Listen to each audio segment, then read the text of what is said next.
Perimeter of rectangle equals to 2 into L plus B, ठीक है, 2 into L plus B, right, where L is length और B is breadth, width, breadth कहो, चौड़ाई कहो, या उसकी लंबाई चौड़ाई होता है, लेंथ मीन्स लंबाई, चौड़ाई विड्थ बोलो या फिर ब्रेथ बोलो, ठीक है, वाइड भी बोल सकते हो, ठीक है। तो इस तरह से इसके बाद फिर हम लोग का जो सेकंड कॉन्सेप्ट था वो था एरिया फाइंड आउट करने के लिए, ठीक है।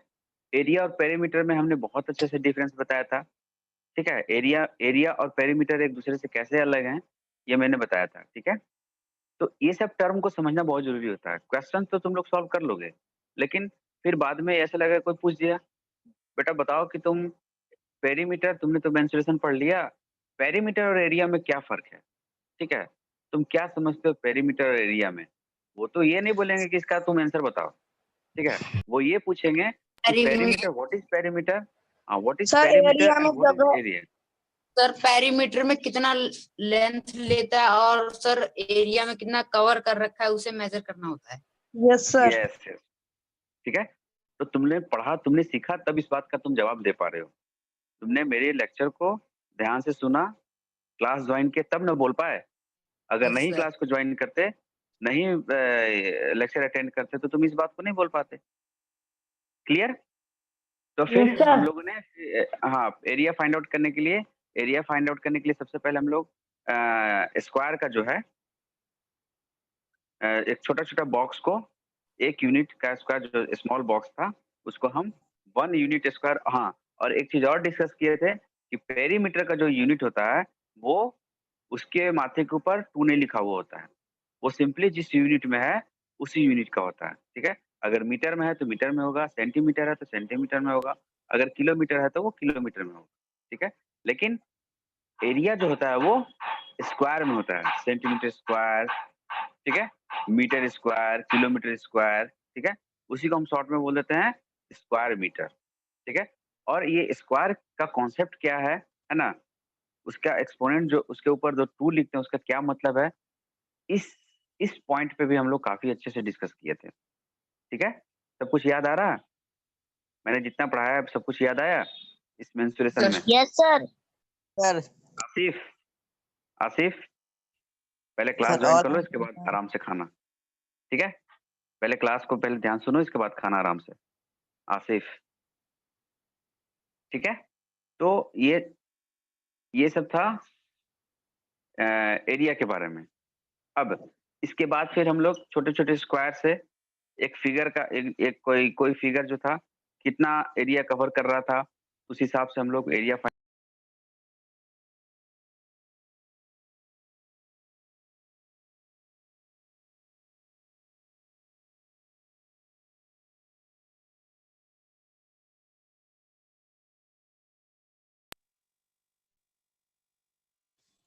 Hello, yes sir. आवाज आ रही है बच्चे? Okay, yes sir.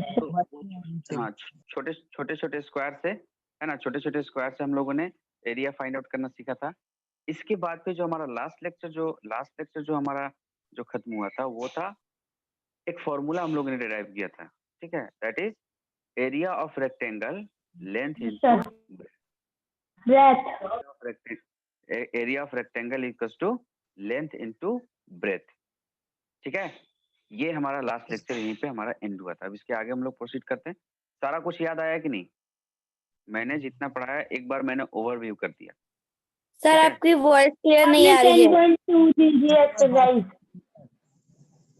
बच्चे अपना नेटवर्क चेक कर लो, ठीक है, वॉइस क्लियर आएगी। ये हमारे पास एक फॉर्मूला डेवलप हुआ था, that is area of rectangle equals to length into breadth, ठीक है, लेंथ इनटू ब्रेथ। अब जैसे मान लो कि किसी भी एक पर्टिकुलर रेक्टेंगल शेप का अगर हमें एरिया फाइंड आउट करना होगा तो सिंपली हमें क्या उसका पता होना चाहिए, उसका लेंथ एल पता होना चाहिए, ठीक है, और इस बॉक्स में एल पता होना चाहिए और ब्रेथ दैट इज बी पता होना चाहिए, ठीक है। अब यहाँ देखो एक चीज, इससे एक और केस हमारे पास आता है नया, ठीक है। जैसे मान लो कि किसी किसी क्वेश्चंस में ऐसा होगा area A equals to L into B, A equals to L into B. That is area of rectangle equals to length into breadth. To B. ठीक, हाँ, लेंथ मल्टीप्लाई बाय ब्रेथ। अब अगर मान लो कि तुम्हारे पास एरिया दिया हुआ है, किसी क्वेश्चन में किसी भी रेक्टेंगुलर फील्ड का या रेक्टेंगुलर रूम का या रेक्टेंगुलर एक बॉक्स का एरिया दिया हुआ रहेगा, ये नोन रहेगा। नोन मतलब क्वेश्चन में दिया हुआ रहेगा, ठीक है, और उसका लेंथ दिया हुआ रहेगा, ये भी नोन रहेगा, ये भी क्वेश्चन में दिया हुआ रहेगा। तो पूछेगा कि उस जब एरिया दिया हुआ है, लेंथ दिया हुआ है, तो वो पूछेगा कि ब्रेथ क्या होगा, उस पर्टिकुलर फिगर का ब्रेथ क्या होगा, ठीक है। तो इस फॉर्मूले की मदद से हम लोग फाइंड आउट कर लेते सर एरिया में सर लेंथ को माइनस करके सर ब्रेथ का आंसर ले आएंगे। सर एरिया नहीं, में लेंथ को माइनस करके ब्रेथ का आंसर ले आएंगे। नहीं नहीं नहीं, माइनस करके नहीं लाएंगे, ठीक है। यही तो समझने वाली बात है, इसी को तो मैं बता रहा हूँ, ध्यान से समझो। यहाँ पे हमारे पास 3 टर्म है, we have 3 terms. First term is A, that is area. Second term is B, that is length, L, that is length, and third term is B, that is breadth. इन ये तीन चीज हमारे पास है, ए एरिया, एल लेंथ और B breadth. इसमें से कोई भी 2 चीज दिया हुआ रहेगा, मेरी बात को ध्यान से समझना। इसमें से कोई भी 2 चीज अगर दिया हुआ रहेगा तो तीसरा ऑटोमेटिक फाइंड आउट हो जाएगा। कैसे, ये देखो, अगर लेंथ और ब्रेथ दिया हुआ रहेगा, ब्रेथ को मल्टीप्लाई करके निकाल लेंगे। मैं बता रहा हूँ, सभी बच्चे ध्यान सुनो, जो जानते हो वो भी मेरी बात को सुनो, ठीक है। जो बच्चा जानता है वो भी मेरी बात को सुनेगा, ठीक है। अब यहाँ देखो, एरिया अगर दिया हुआ है और अगर एल दिया हुआ है तो हम बी भी फाइंड आउट कर लेंगे। पहला केस कौन सा बनाए थे हम लोग? पहला केस ये बनाए थे कि अगर एल दिया हुआ है, ठीक है, एल दिया हुआ है और बी दिया हुआ है, we have L and B. फिर से देखो, अगर मान लो कि क्वेश्चंस में अगर एल दिया हुआ है, ये हमारे पास फॉर्मूला था A equals to L into B, ठीक है, A equals to L into B.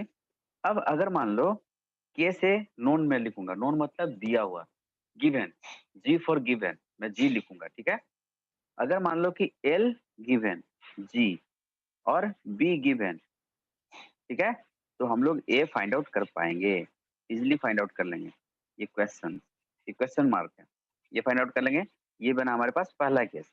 दूसरा केस क्या बनेगा, ये हमारे पास दूसरा केस, ए दिया हुआ है, ए गिवन, और एल दिया हुआ है, एल भी गिवन, ठीक है, तो हम इजिली बी फाइंड आउट कर लेंगे, ठीक है, इजिली बी फाइंड आउट कर लेंगे। ये दूसरा केस हुआ।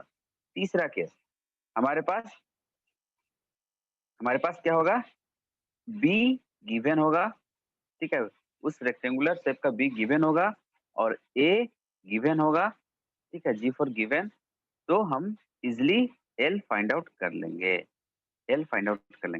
अब मैंने ये नहीं बताया कि कैसे फाइंड आउट करेंगे, ठीक है, अब उस पर हम डिस्कस करेंगे। जो तुम लोग बोल रहे थे माइनस करके, है ना, अब मैं उस पर फोकस करता हूँ कि how we will find out, ठीक है, थर्ड टर्म, हम लोग थर्ड टर्म को कैसे फाइंड आउट करेंगे, ओके। तो ये बात मैं क्यों बता रहा हूँ, क्योंकि क्वेश्चंस में ऐसा पूछा जाएगा।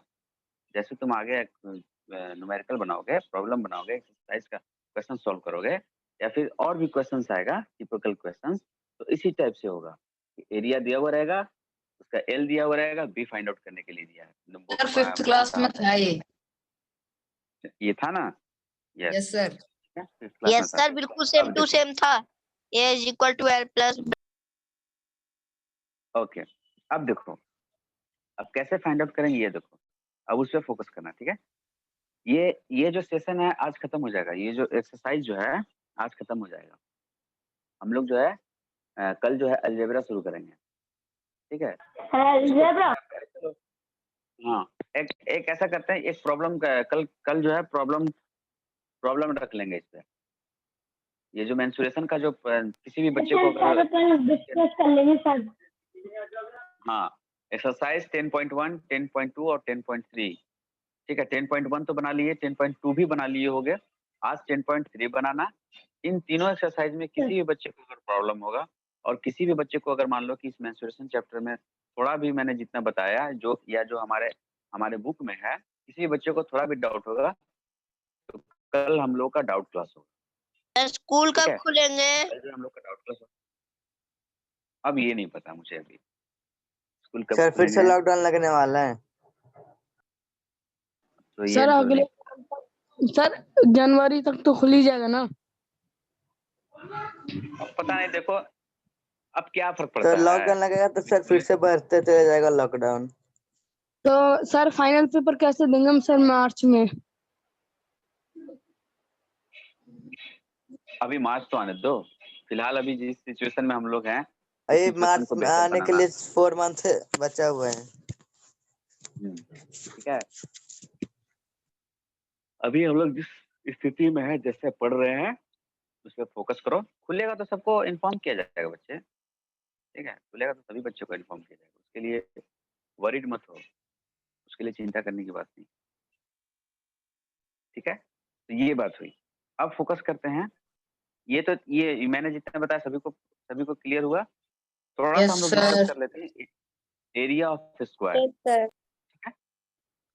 थोड़ा सा डिस्कस कर लेते हैं, इसके बाद फिर रिटर्निंग हम इस पे आएंगे कि कैसे फाइंड आउट करेंगे। दो चीज दिया हुआ रहेगा तो तीसरा चीज कैसे फाइंड आउट करेंगे। सब्ट्रैक्शन करेंगे कि एडिशन करेंगे कि डिवीजन करेंगे कि मल्टीप्लिकेशन करेंगे। ठीक है, ये हम बाद में सीखेंगे। ठीक है, बस इतना जान लो कि सर ने मुझे बताया, मंगलम सर ने मुझे बताया कि हम जो रेक्टेंगल का जो एरिया होता है that is A equals to L into B.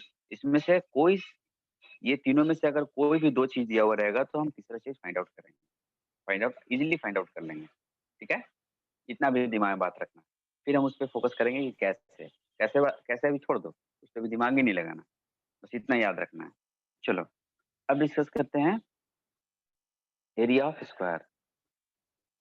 ठीक है, एरिया ऑफ स्क्वायर के लिए भी एक फॉर्मूला हम लोग जनरेट करेंगे। ठीक है, और ये साइड बहुत इनटू साइड। इजी जो साइड इनटू साइड। ठीक है, अब ये साइड इनटू साइड कैसे आया ये देखो। जो अगर किसी बच्चे को अगर ये समझ में आ गया ये रेक्टेंगल है, रेक्टेंगल और स्क्वायर में जिसको फर्क समझ में आ गया ना वो बहुत ही इजीली समझ में आ जाएगा। रेक्टेंगल, ठीक है, और ये हो गया square. Square means all sides equal. इसके ये आमने सामने के साइड्स इक्वल होते हैं। ठीक है, और इसके सारे साइड्स इक्वल होते हैं। ठीक है, अब जैसे मान लो कि इसका लेंथ ये हो गया, इसका ब्रेथ ये हो गया बी।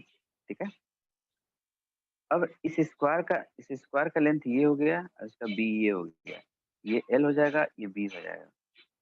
ठीक है, तो अब मुझे एक बात बताओ कि स्क्वायर के केस में क्या मैं बोल सकता हूँ कि एल इक्वल्स टू बी? मैं बोल सकता हूँ एल इक्वल्स टू बी, बोल सकता हूँ स्क्वायर के केस में? शायद। बताओ बच्चे, एल इक्वल्स टू बी मैं बोल सकता हूँ स्क्वायर के केस में?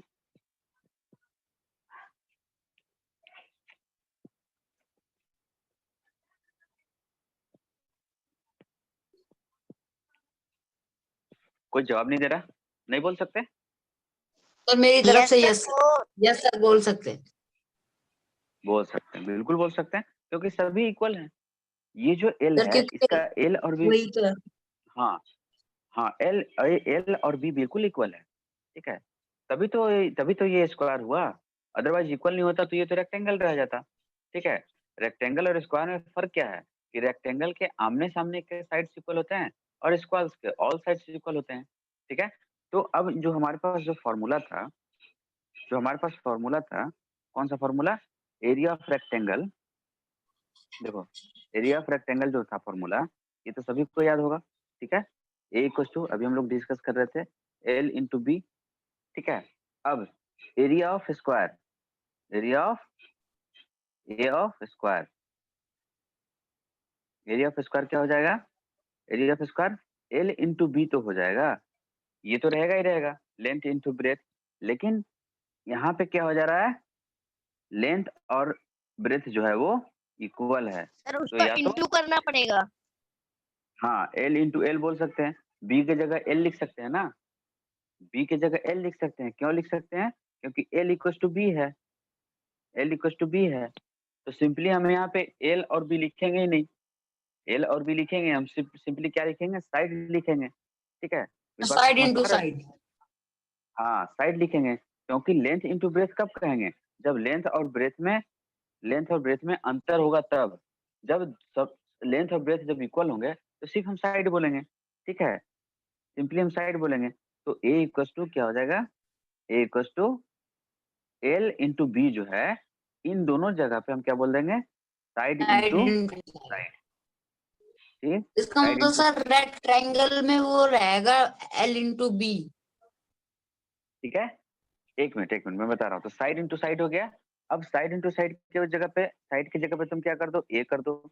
ठीक है, ए लिख दो, एक साइड की जगह पे ए इंटू दूसरे साइड की जगह पे ए लिख दो, ये क्या हो जाएगा, ए स्क्वायर हो जाएगा ना, क्योंकि ये दोनों मल्टीप्लीकेशन के फॉर्म में है। मल्टीप्लीकेशन के फॉर्म में उसका पावर जो होता है, इसके माथे के ऊपर जो लिखा हुआ होता है, ये इसके माथे के ऊपर जो लिखा हुआ होता है, वो क्या हो जाता है, ऐड हो जाता है।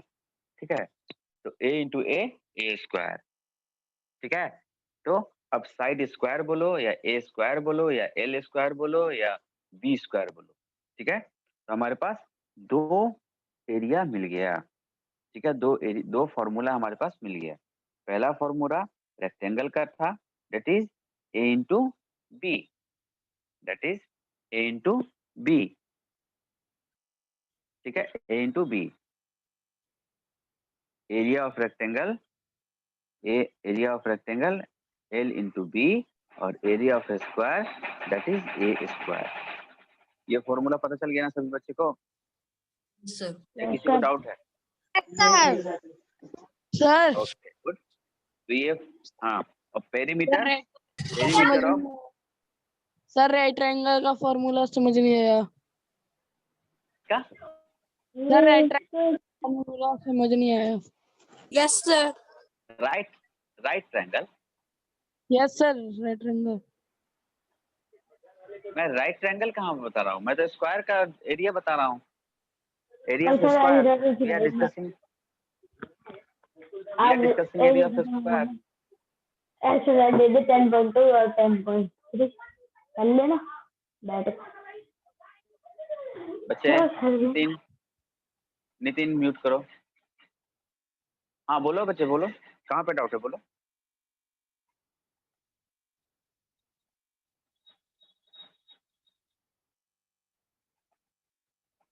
मैंने क्या कहा, अब देखो L into B, L into B. अब यहाँ देखो ना, इस फिगर से देखो, इस फिगर को समझो।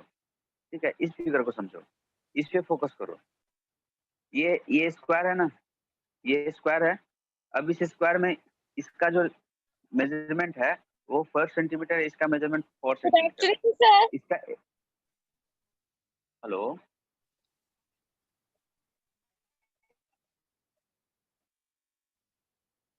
Any problem, any question? No sir. Okay, okay ठीक है। तो यहाँ पे देखो इसका एरिया जो स्क्वायर है, स्क्वायर और रेक्टेंगल में क्या मेन डिफरेंस था, स्क्वायर और रेक्टेंगल में मेन डिफरेंस क्या था, यहाँ देखो। अभी जो स्क्रीन पे तुम्हारे पास दो फिगर है, ठीक है, ये जो पहला फिगर है, ये पहला फिगर स्क्वायर का, रेक्टेंगल का, दूसरा फिगर स्क्वायर का है। इस रेक्टेंगल में ये साइड और ये साइड इक्वल है, ये साइड और ये साइड इक्वल है, लेकिन स्क्वायर में ये चारों चारों के चारों साइड जो है वो इक्वल है, चारों के चारों साइड जो है वो इक्वल है। तो जब हमें एरिया फाइंड आउट करना था, तो एरिया ऑफ रेक्टेंगल हमारे पास क्या था, फॉर्मूला क्या था, फॉर्मूला आया था that is area of rectangle L into B. ठीक है, एल इंटू बी। लेकिन हमारे पास इसका एरिया ऑफ स्क्वायर क्या हो जाएगा, area of square side that is into side, side. Side into side. Side into side क्यों हुआ, क्योंकि इसका, इसके जितने भी साइड थे वो आपस में इक्वल थे। सर इक्वल है।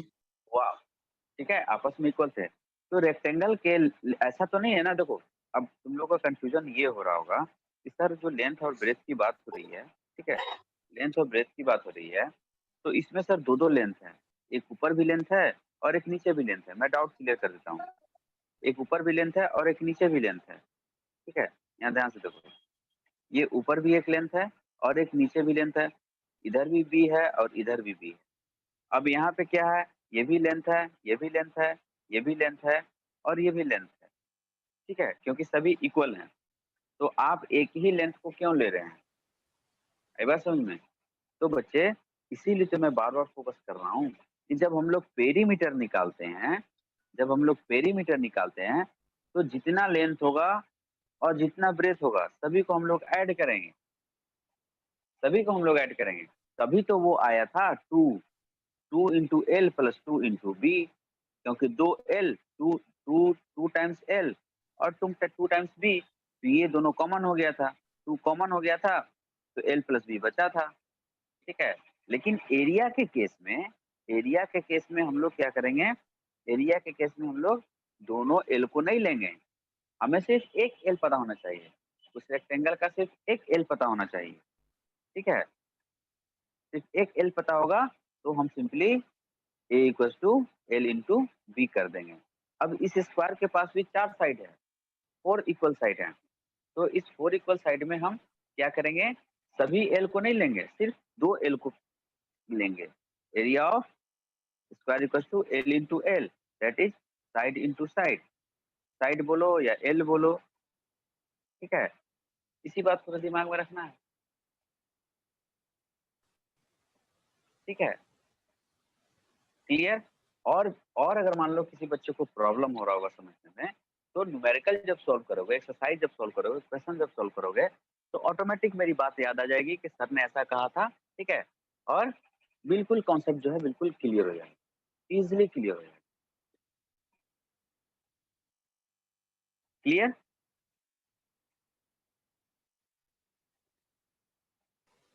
रिस्पॉन्ड करो बच्चे, चलो एक दो न्यूमेरिकल ले लेते हैं, ठीक है, एक दो क्वेश्चन यस को सॉल्व सर। कर लेते हैं।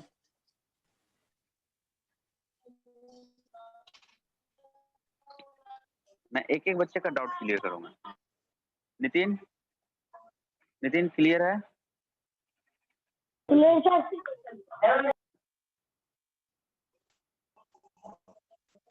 ओके देखो, यहाँ पे हमारे पास एक एक क्वेश्चन है, क्वेश्चन नंबर एग्जांपल है क्वेश्चन नंबर 13, एग्जांपल 13 देखो, एग्जांपल 13 क्या बोल रहा है, find the area of rectangle, बिल्कुल easily, find the area of rectangle whose length and breadth are 12 centimetre and 4 centimetre, ठीक है, बिल्कुल easy है। हमें एरिया फाइंड आउट करना है रेक्टेंगल का, तो एरिया एल क्या दिया हुआ है 12 सेंटीमीटर, ठीक है, और बी क्या दिया हुआ है 4 centimetre, 4 we know that, centimetre. ठीक है। अब क्या लिखोगे नीचे, वी नो दैट, हम लोग जानते हैं कि area of rectangle is equal to L into B, ठीक है, ठीक है, इज इक्वल टू एल की जगह पे 12 सेंटीमीटर लिखोगे इंटू बी की जगह पे 4 सेंटीमीटर लिखोगे, ठीक है। तो 12 इंटू 4, 12 इंटू 4, 12 4 जा सर 48। 48, ठीक है, 48 48 सेंटीमीटर स्क्वायर, 40 सेंटीमीटर स्क्वायर। अब समझ आया कि नहीं? Yes sir. सभी बच्चों को, सभी बच्चों को समझ आया? यस ठीक है, सर। कि एरिया, हाँ Yes, sir. एरिया अगर हमें फाइंड आउट, हाँ एरिया ऑफ रेक्टेंगल हमें निकालना होगा, तो कैसे फाइंड आउट करेंगे, ठीक है। ये था क्वेश्चन नंबर, एग्जांपल 13 था, ठीक है। तो इसी तरह से अब एग्जांपल 14 देखो, अब एग्जांपल 14 देखो, ठीक है। एग्जांपल 14 क्या बोल रहा है, ध्यान से सुनना। Example 14 is saying find the area of square plot of side 8 centimetre, एक एक 8 मीटर, सॉरी 8 मीटर, 8 मीटर का एक प्लॉट है, ठीक है, 8 मीटर का एक प्लॉट है, ठीक है, 8 मीटर का एक प्लॉट है जिसका साइड क्या दिया हुआ 8 मीटर, ठीक है, ये भी 8 मीटर होगा, ये भी 8 मीटर होगा, ये भी 8 मीटर होगा और ये भी 8 मीटर होगा। अब सबसे पहले हम इसका क्या फाइंड आउट करते हैं, एरिया फाइंड आउट करते हैं, तो area equals to side into side, ठीक है, दो ही साइड को लेना है, साइड इंटू साइड, ठीक है। तो पहला साइड कौन सा हो, इन चारों में से दो साइड को ले लो, किसी दो को ले लो, क्योंकि सब तो सेम ही है, ठीक है। तो 8 metre into 8 metre, that is 64 metre square. ये 64 मीटर स्क्वायर, ये हमने एरिया फाइंड आउट किया, 64 मीटर स्क्वायर। अब अगर इसका पेरीमीटर हमें फाइंड आउट करने के लिए कहा जाता, ठीक है, पेरीमीटर फाइंड आउट करने के लिए कहा जाता, तो हम सिंपली क्या करते, P इक्वल्स टू इन सभी 8 को जोड़ देते, तो 8 metre plus 8 metre plus 8 metre plus 8 metre, तो ये क्या आ जाता, 32 मीटर। हाँ, यस 32 मीटर। देख रहे हो ना, अंतर देख रहे हो ना, वहां पे आया मेरे पास 64 सेंटीमीटर, 64 मीटर स्क्वायर। ये हम यूनिट ही देखकर समझ जाएंगे कि ये एरिया होगा या पेरीमीटर होगा। आई बात समझ में, हम लोग यूनिट देखकर ही यस समझ सर। जाएंगे कि कौन सा एरिया होगा, कौन सा पेरीमीटर होगा। अब जैसे मान लो कि दो चीज लिखा हुआ, दो चीज लिखा हुआ रहेगा, जैसे 10, सपोज करो 10 मीटर स्क्वायर और ये 10 मीटर। अब तुमने बता दोगे कि कौन सा एरिया, कौन सा ऊपर वाला एरिया बता रहा है कि नीचे वाला एरिया बता रहा है, इन दो में कौन एरिया बता रहा है, कौन पेरीमीटर बता रहा होगा, बताओ बताओ मुझे। ऑब्वियसली ऊपर वाला जो है वो मीटर स्क्वायर है, उसका यूनिट, इसका यूनिट जो है स्क्वायर में है, इसका यूनिट स्क्वायर में है, नीचे वाले ये का बता रहा स्क्वायर होगा, नहीं है। हाँ ये बता रहा होगा हमारे पास एरिया, और ये चूंकि सिंगल नीचे वाला यूनिट है, पेरीमीटर ये बता बता रहा रहा है। होगा, हाँ ये पेरीमीटर। आई बात समझ में, सही?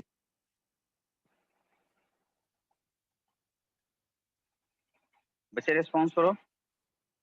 Yes sir. जैसा ओके गुड, ठीक है। तो ये जो हमारा सेशन था, ये एक्सरसाइज 10.3 तुम लोग सॉल्व करोगे, 10.1, 10.2 और 10.3 ये सॉल्व करोगे, ठीक है। कल जो है इसके रिगार्डिंग डाउट क्लास होगा, इसके नेक्स्ट क्लास में हम लोग शुरू करेंगे अलजेब्रा, ठीक है। ये चैप्टर आज यहीं पे एंड हुआ, ठीक है। होमवर्क सभी बच्चों को समझ में आ गया,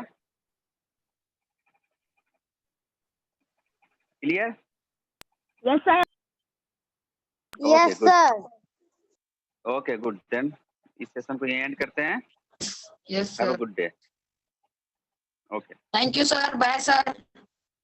okay bye.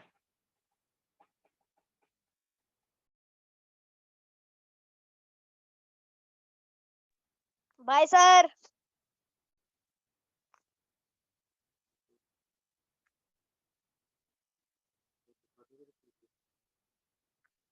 Bye sir, good afternoon sir.